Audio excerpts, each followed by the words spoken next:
How are you guys doing? Today is Wednesday, March 2nd, 2022. I'm James Sims, and for this episode of The Elite, I'm going to do an elite individual profile on Tua Tagovailoa.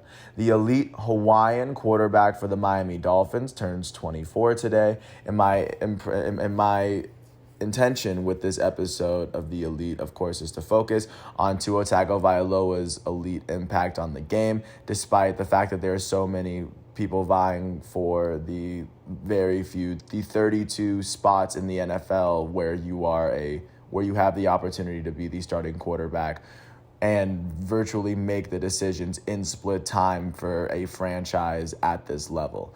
I'm going to use this episode and look and see how he's been able to impact the game on a micro level, game in, game out, season in, season out, as Tua Tagovailoa has surprisingly been a better player than a lot of people have given him credit for, especially on his teams. And of course, I'm going to examine how he's been able to impact the game on a macro level, because to look at him, he's 6'11". He's a very short quarterback, and I know that even going in, quarterbacks are very skeptical, or scouts and GMs are very skeptical to even draft quarterbacks that are as short as Tua. But Tua actually has the arm talent, and he has the insane, precise accuracy that's actually been able to get him by, despite his small frame. I think it's taken a second for him to get accustomed to the NFL because, of course, you have to get adjusted to the speed itself. But considering he was among the NFL's most accurate passers in just his second season of being a starter, of course, points to why I had him as an elite player and made an elite profile for him as early as his last full season at Alabama, like while he was still a college player. So I digress. Getting into the narrative into how Tua Tagovailoa got here. Originally from Ewa Beach, Hawaii, he would end up, playing high school football in Hawaii, where he ended up being like the greatest high school quarterback that Hawaii had ever seen. After he would go on to be the Elite 11 MVP, which is the competition for high school recruits, at least specifically quarterbacks, as a whole. It's a whole event where they try to bring the best players in-house, and the fact that Tua Tagovailoa was able to really put his name out there at that moment really was the moment where he was able to get his face and his name out there. If not before that, because I don't know how many people in mainland are following Hawaiian high school football. He would go on to get an offer to play at the University of Alabama, and of course he would take that. He would play with Nick Saban in his years at Alabama. He would go on to start for only 2 seasons, as his freshman season was 2017. And 2017 was his age 19 season. And in that season, he would go on to play 8 games in a season where Alabama finished with a 13-1 record. They would go on, this would be a year where they went on to win the championship, as they went to beat Clemson in the Sugar Bowl.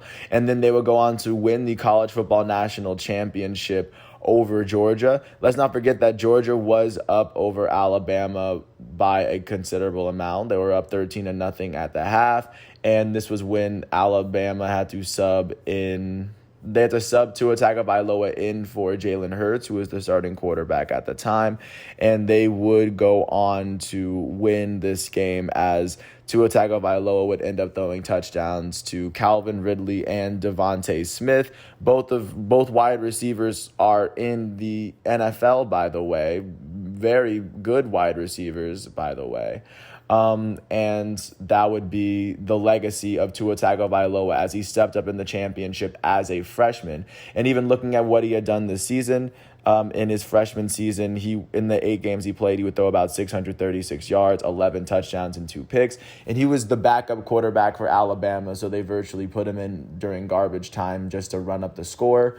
But the fact that he came in during the championship game and really stepped up when Alabama felt as though they were desperate enough to put their backup quarterback in the game really speaks volumes to what Tua Tagovailoa was. And I think in that moment made me think that this man was on path to being a very good quarterback, at least being able to do that in the moment. Even though many would consider that his best moment, I would consider that the moment that he truly became an elite quarterback, and from that moment he got a lot better. after his freshman season, and he proved himself to be the starting quarterback at Alabama, at least starting quarterback worthy, after he was named the College Football National Championship Offensive MVP. He would come back for his sophomore season, his age 20 season in 2018. And in his sophomore season, this would be the lone season where he started all 15 games. And this was a season where Alabama would go on to finish with a 14-1 record. This would be the year they went all the way to the championship and lost to Clemson, the year where Trevor Lawrence won as a freshman. In his sophomore season, Tua Tagovailoa would end up completing 69% of his passes, which was incredible for college because his freshman year he threw for 64, which is still impressive. But as a starter playing every single snap, he completed nearly 70% of his passes. He threw for 3,966 yards, and he threw for 43 touchdowns alongside 6 interceptions. He would also go on to run for 190 yards and 5 touchdowns. So he would go on to finish with about 4,100 total yards of offense alongside his 48 touchdowns, as Alabama would go all the way to the championship. In 2018, his sophomore season, this would be the lone season he was named to the first team All-SEC, as this was the lone season he played all the way to from the beginning to the end. He would be named a consensus All-American at the position. He was the SEC Offensive Player of the Year, the Walter Camp Player of the Year, the Maxwell Award winner, and the Orange Bowl MVP, as in the Orange Bowl, they would go on to beat Oklahoma when Oklahoma had Baker Mayfield. And then they would go on to lose to Clemson in the national championship. Clemson will go on to actually smoke Alabama in this game. But following that year, Tua Tagovailoa would, of course, put himself on that radar. He was the best college football quarterback, at least in his lone full season as a college football starter. Following his sophomore season, he would go on to play 9 games in his junior season, as he would go on to play 9 games in his age 21 season, in a season where Alabama would finish with an 11-2 record. They would finish as the 8th ranked team in the nation that year. He would go on to forego his senior year after he would end up, because in that year himself, he would go on to suffer a high ankle sprain, which kind of complicated the end of that year. But regardless, he would make it to the end of the year, as Alabama would go on to beat Michigan in the Citrus Bowl that year. Looking at how Tua fared on the year in those 9 games he played, he would go on to complete 71% of his passes for 2,840 yards. He threw for 33 touchdowns alongside 3 interceptions. That would be his best touchdown to interception ratio of at least his college career. And he also ran for 2 touchdowns himself. That's 35 total touchdowns in the 9 games that he played. That's nearly 4 touchdowns a game. And at the end of that season, Tua Tagovailoa would establish himself as one of the top quarterback prospects. He would go on to be taken with the 5th overall pick in the 2020 NFL Draft.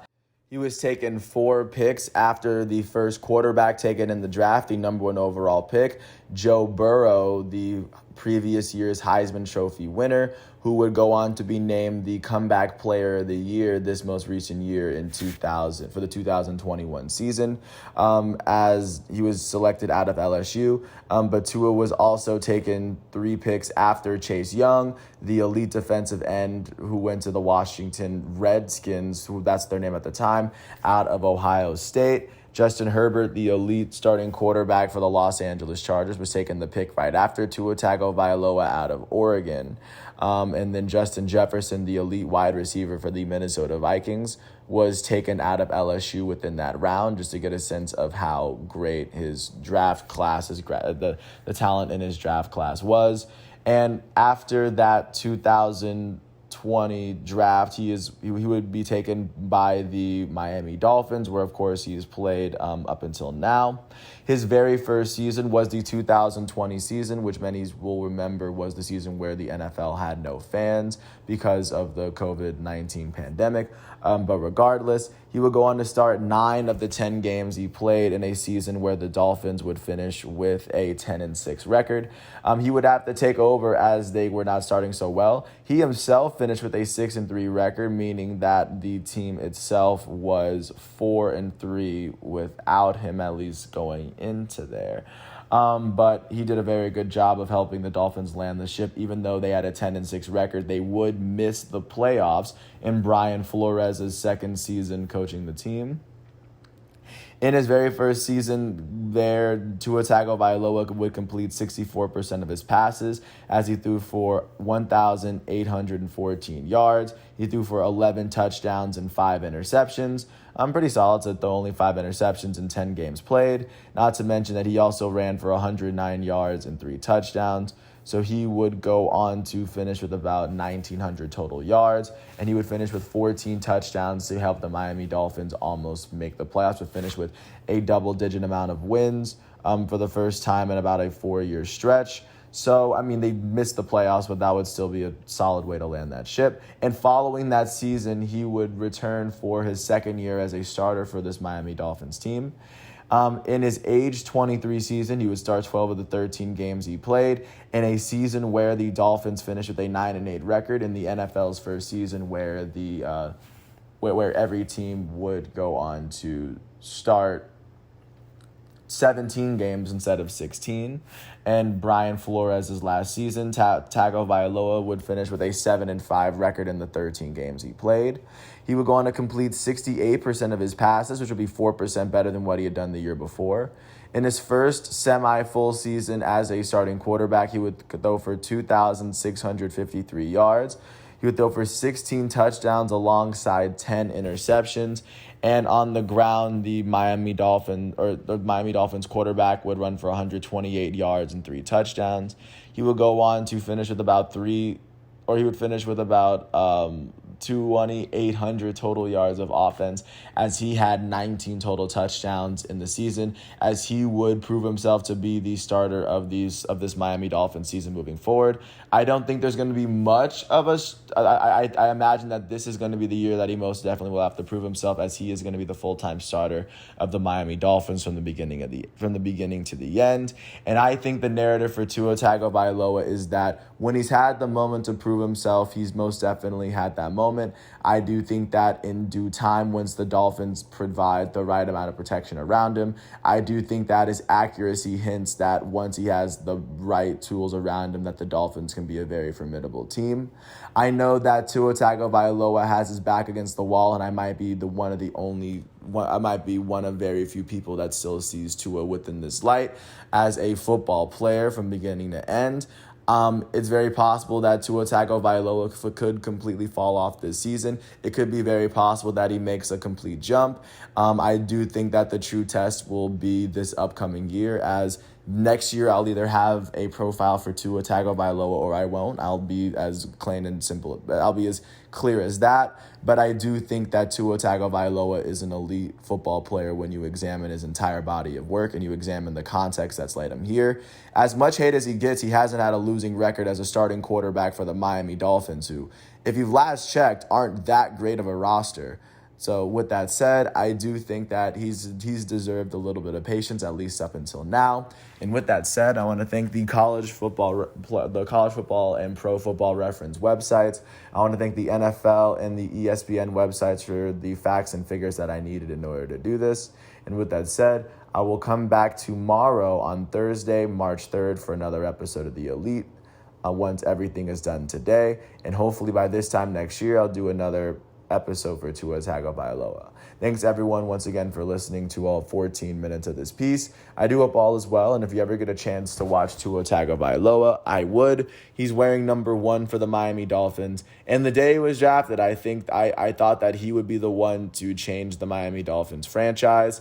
Let's see if I'm right. And with that said, I will catch you all tomorrow, and I'll catch you with more as we navigate through the world of sports one day at a time.